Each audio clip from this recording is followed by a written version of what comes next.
If you have a child attending school in the Cowichan Valley, there could be deep cuts on the way soon. To make up for a $3.1 million shortfall and balance the books, the Cowichan Valley School District is proposing to extend spring break and lay off maintenance and janitorial workers. But possibly the most unkind cuts of all will come to programs that affect the most vulnerable students in the district.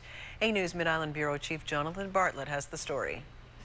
It was a pro-D day today in the Cowichan Valley School District. On the most part, schools were quiet. Kids stayed at home or were out enjoying a perfect spring day. But there are storm clouds brewing over district schools. The school board has drafted a balanced budget, and the cuts are deep. It was a tough year, and everything that's on the list is of value. There was nothing there that was benign.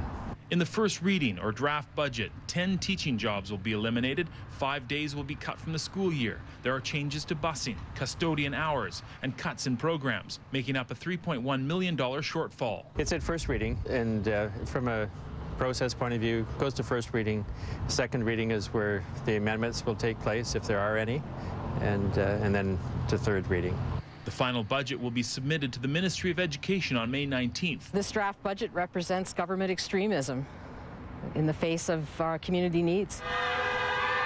Last Wednesday, many students showed their feelings about pending cuts by walking out of class in protest. I think that we've begun to hear through student protests and stuff and from community that this budget doesn't go anywhere near meeting the needs of students in our district. I think that the community has spoken, and I think the community has the strength, along with trustees, to pressure the Ministry of Education and the government to make public education a priority. One of the proposed cuts that raises the most eyebrows affects the Cowichan Valley's alternate school program, essentially sending kids who can't learn in the mainstream program back to high school. If the budget cuts are approved, about 150 of the alternate program students in the district will have to go back to the regular high school program. What we're doing in the schools is to have that alternate program, more of that alternate services in the class or in the schools so they can access it there. I think that's the way that we're sort of making ourselves feel better about it.